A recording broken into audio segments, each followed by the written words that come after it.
a Gullah native.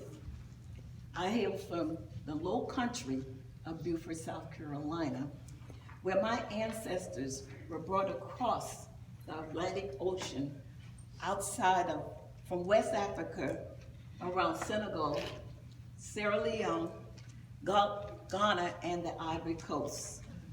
They were brought here from Africa around the coast of South Carolina, North Carolina, and Florida to the coast of North Carolina and Florida to work on the rice fields and the cotton plantations and in the fields. Rice is known as the South Carolina gold. They were called the Geechee people at first, but I had never heard that word until I got here in Atlanta. Honey told me that word. I was told that a Geechee was a person that ate a lot of rice and would cut you up. Yes, we ate rice for every dinner meal and only rice at other meals if we didn't have anything else to eat. About that cutting you up, that's another story. We were also seafood eaters. We ate everything out of the water. We ate a lot of fish, spot, bass, drums, crappies, along with crab, blue crabs, not that crab legs.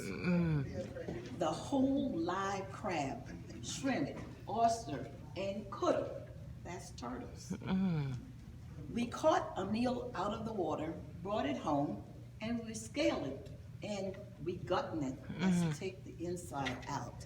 And then we would cook it up.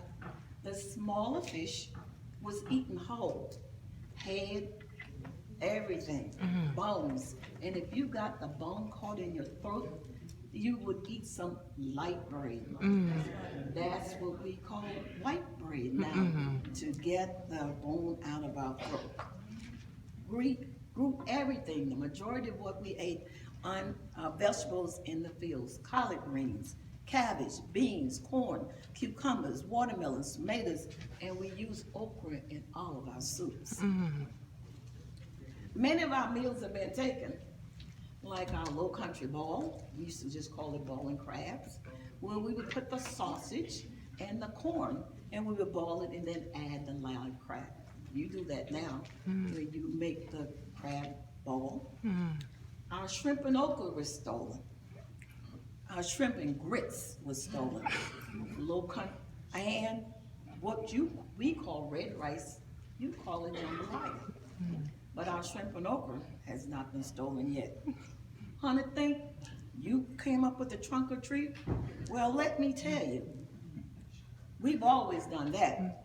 We were very religious people and believed that Jesus died for us on the cross and he rose with all powers in his hands.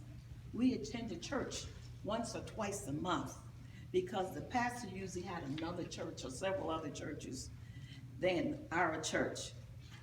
We had communion every other first Sundays, and that was called Big Eating Sunday. Usually, the first preaching was done, and then the business of the church was done, and then the second service was preaching and communion. We children would go outside, and we'd be out there running around in the yard of the church, yelling and screaming and playing, and someone when the church would yell out, "Honey, children, y'all better stop that racket out there, or the Lord will come and get you." And that means children, stop making all that noise out there, or the Lord is going to come back and get you. We were in church till about 4 or 5:30, and then my mother, who would have prepared a meal the night before, would serve that meal out of the back of the car to anyone that wanted to eat, trunk or treat. I would go from car to car until I got to Cousin Dina, who had the best macaroni and cheese. The meals were served out of the back of the car because there was no fellowship hall. There was no tables and chairs because eating wasn't allowed in the church. That's where you get the usher coming around getting your gum. At school, we were not allowed to use Gullah or Geechee because that was not considered to be proper English. So we would not speak in Gullah. I believe this was because the teachers didn't understand what we were saying. Because Gullah is spoken very fast, and we leave out a lot of the letters. If you listen close, you will understand most of it, but we often do not say some of the letters. The Gullah language is a combination of several languages. The African language that they brought with them, English, and French, and Jamaican other languages. Batu in French is for boat, and we call our boats batus. Bobo in Senegal is for a boy, and we often refer to our boys as Bobo. Bobo, come here right now. That means, boy, come here right now. When I'm at home, now I have to listen to understand, since I've been away most of my life and here in Atlanta for school since 1974.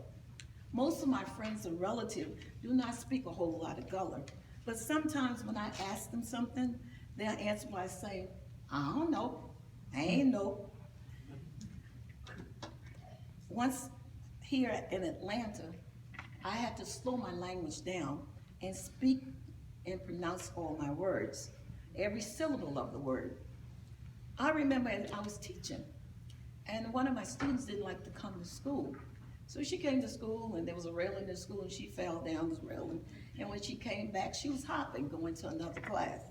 And I kept yelling at her, buckle your knees, buckle your knees, buckle your knees. And she did nothing, because I should have said, bend your knees. Bend your knees.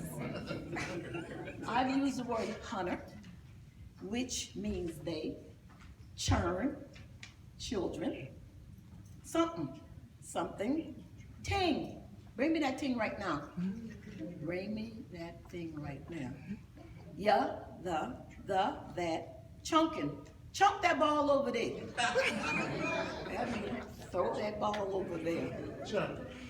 Tote. Well, they stole that one from us. Tote bags. I mean carrying. Hunter to listen. Are you listening? Born. Where were you born? Where were you born? Feet. What about your feet? Faith. Ton. Turn around. Ton. Day clean. That means dawn or early morning. Coulda, like I said, turtle. Gwine. Going. What you do? What you to do? What are you doing? Number. Number. Where? Where have you been? Any? You been down there, any? Directly. I'm coming back directly. Right now or soon. Omen is woman, and Binya have lived a long time. Famous Gullah people that you may have heard of or known. Joe Frazier, a boxer, who was one of the first black person to buy a white plantation. My cousin, Jonathan Green, is a renowned artist and painter.